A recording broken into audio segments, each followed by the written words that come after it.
السلام علیکم، میں ہوں خالد سعید اور آپ دیکھ رہے ہیں میرا چینل ربات ٹی وی۔ ناظرین کرام، علماء، محدثین اور اسلامی شخصیات کے متعلق اگر آپ جاننا چاہتے ہیں تو ہمارے چینل کو سبسکرائب کیجیے۔ محدثین کے متعلق ہم نے یہ سیریز جاری کی ہے جس کا نام اسلامک ہیرو سیریز رکھا ہے۔ آپ سے گزارش ہے کہ ان ویڈیوز کو ضرور دیکھیے گا۔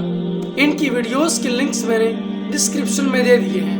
ناظرین کرام، اللہ تعالیٰ نے اپنے نبی اکرم صلی اللہ علیہ وسلم کی حدیث کی حفاظت کے لیے جو کام عرب و عجم کے علماء سے لیا ہے وہ بلا شبہ ایک بہت بڑا علمی ذخیرہ بن کر سامنے آیا، اور مالک کائنات نے جن شخصیات کا انتخاب فرمایا ہے اس مقدس کام کو کرنے کے لیے، ان میں امام ابو داؤد سجستانی کا نام آتا ہے۔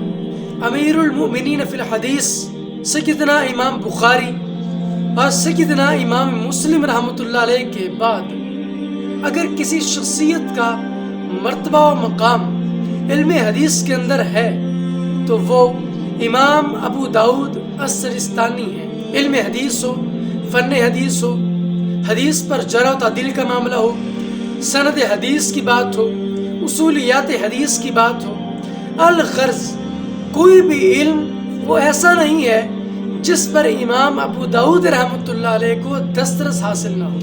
امام ابو داؤد 202 ہجری کو سجستان کے گھرانے زاد میں پیدا ہوئے۔ ابتدائی تعلیم کے بعد امام ابو داؤد نے حدیث سے رسول صلی اللہ علیہ وسلم کی طرف اپنی رغبت محسوس کی۔ احادیث رسول صلی اللہ علیہ وسلم کو اکٹھا کرنے کے لیے اور اس کی روایات کو منضبط کرنے کے لیے امام ابو داؤد نے کوئی کسر نہیں اٹھا رکھی تھی۔ آپ نے مصر، شام، حجاز، عراق، بغداد اور کون سی جگہ علم حدیث حاصل کرنے کے لیے نہیں گئے۔ امام ابو داؤد کے اساتذہ کی اگر بات کریں تو ایک بہت بڑی فہرست ہے، لیکن چند ایک نام لینا میں بڑا ضروری سمجھتا ہوں، جیسے ابو سلمہ تبوسکی، ابو الولید طیالسی، محمد بن کثیر العبدی، مسلم بن ابراہیم، ابو عمر حوضی اور ابو جعفر نفیلی جیسے بڑے بڑے نام آتے ہیں۔ اور اگر آپ سے فیض پانے والوں کی بات کریں، یعنی آپ کے تلامذہ کی بات کریں، تو وہ بھی بہت بڑا حلقہ ہے، جیسے کہ احمد بن ابراہیم، ابو عمر احمد بن علی جو کہ سیدنا حسن بصری کے پوتے تھے، محمد بن زیاد عرابی، موسیٰ بن سعید رملی اور محمد بن عبد الملک وغیرہ۔ اس کے علاوہ بھی بے شمار لوگ ہیں جنہوں نے آپ سے روایت کی ہے، جیسے کہ امام نسائی، امام ترمذی، حرب بن اسماعیل کرمانی، حسن بن حسین بن ادریس جو کہ صاحب اصول شاشی ہیں، اور ابو بکر محمد بن یحییٰ سولی جیسے بڑے بڑے اکابرین ملت آپ سے استفادہ کرتے رہے اور آپ سے لی ہوئی روایات کو آگے پہنچاتے رہے۔ محمد بن یاسین حروی کہتے ہیں کہ آپ سے زیادہ علم حدیث کے اندر مہارت میں نے اپنی زندگی میں نہیں دیکھی۔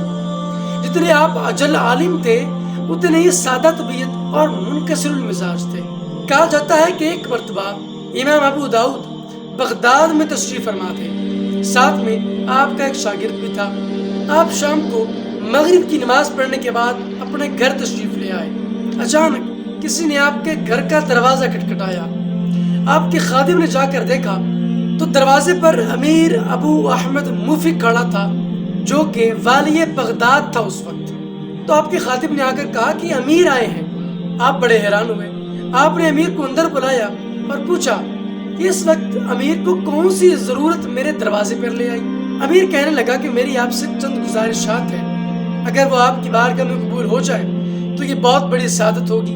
امام ابو داؤد رحمۃ اللہ علیہ نے کہا کہ کہو تمہاری کیا گزارشات ہیں۔ اس نے کہا پہلی میری گزارش تو یہ ہے کہ آپ یہاں سے بصرہ تشریف لے چلیں، کیونکہ وہاں پر تشنگان علم و حکمت کو آپ جیسے اجل عالم کی ضرورت ہے۔ اس نے کہا کہ دوسری میری گزارش یہ ہے کہ آپ میری اولاد کو حدیث پاک پڑھانا شروع کر دیں اور خاص طور پہ آپ اپنی کتاب پڑھائیں۔ اور تیسری اور آخری گزارش یہ ہے کہ میری اولاد کو آپ دیگر لوگوں سے علیحدہ پڑھائیں گے، چونکہ میں خلیفہ ہوں تو میں یہ نہیں چاہتا کہ میری اولاد عام لوگوں کی اولاد کے ساتھ پڑھے، عام لوگوں کی اولادوں کے ساتھ پڑھے، چونکہ میں خلیفہ ہوں، میری تو عزت اور توقیر میں فرق پڑے گا۔ امام ابو داؤد رحمۃ اللہ علیہ نے بڑے نڈر انداز میں ارشاد فرمایا کہ تمہاری پہلی 2 گزارشات تو مان لی جائیں گی، لیکن تیسری گزارش ہرگز نہیں مانی جا سکتی۔ اگر تمہارے بچوں نے پڑھنا ہے تو وہیں پر آئیں جہاں پر دیگر بچے پڑھ رہے ہیں، ان کے لیے کوئی اسپیسیفیکیشن نہیں ہوگی، وہ اسی انداز میں پڑھیں گے جس انداز میں دیگر طلباء پڑھتے ہیں۔ آخر وہ بھی تو انسان ہیں، ان کے اندر بھی تو دل ہے۔ ہم علماء اور محدثین یہ فرق پیدا نہیں کرتے اور نہ ہی یہ ہمارا شیوا ہے۔ دیکھیں، دین رسول صلی اللہ علیہ وسلم کو ایبسٹریکٹ صورت میں اگر کوئی پیش کر سکتا ہے تو وہ کتاب ہے۔ کتاب کی شکل میں آپ دین کو اگلی نسل تک پہنچاتے ہیں۔ کتاب السنن، کتاب المراسیل، کتاب الخوارج، دلال النبوت، کتاب نظم قرآن اور کتاب الناسخ والمنسوخ جیسے علمی شاہکاریں بھی آپ ہی کی ارشاد فکر کا نتیجہ ہے۔ کتابیں تو آپ نے بہت سی لکھی تھی، جو مرتبہ و مقام اور جو شہرت سنن ابی داؤد کے حصے میں آئی ہے وہ کسی اور کتاب کے حصے میں نہیں آ سکی، اور اس کا جو بیسک تھیم ہے وہ سب کتابوں سے مختلف ہے۔ آپ سے پہلے جن محدثین نے حدیث پر کام کیا ہے ان کی کتابیں یا تو مسانید ہوتی تھیں یا جوامع ہوتی تھیں، اور یا ان کی کتابیں صحیح ہوا کرتی تھیں، لیکن آپ نے اپنی کتاب کا تھیم ہی الگ طریقے سے منتخب فرمایا اور اپنی کتاب کو حدیث کے سنن کی تھیم میں لکھا، اور یہ آپ سے پہلے کسی محدث نے نہیں کیا تھا۔ اور پھر آپ کے بعد محدثین کا ایک بہت بڑا طبقہ اسی طریقے سے آگے بڑھتا رہا، اور پھر اسلام میں کتب سنن کا ایک بہت بڑا ذخیرہ جمع ہو گیا۔ آپ 73 سال کی بہترین زندگی گزارنے کے بعد 16 شوال المکرم 275 ہجری کو وصال فرما گئے۔ علماء، محدثین اور فقہائے ملت اپنی زندگیوں کا بہت بڑا حصہ دین رسول صلی اللہ علیہ وسلم کی خاطر قربان کر دیتے ہیں، دن رات دین کی تبلیغ اور ارشاد میں اپنا لمحہ لمحہ صرف کرتے ہیں۔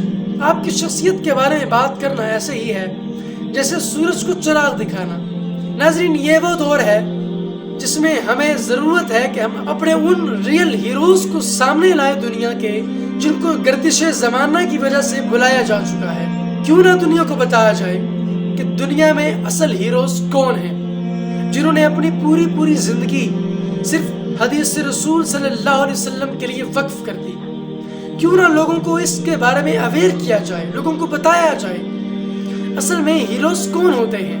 اسی غرض سے ہم نے علماء، محدثین اور اسلامی شخصیات کے متعلق ایک سیریز نکالی ہے جس کا نام اسلامک ہیروز سیریز رکھا ہے۔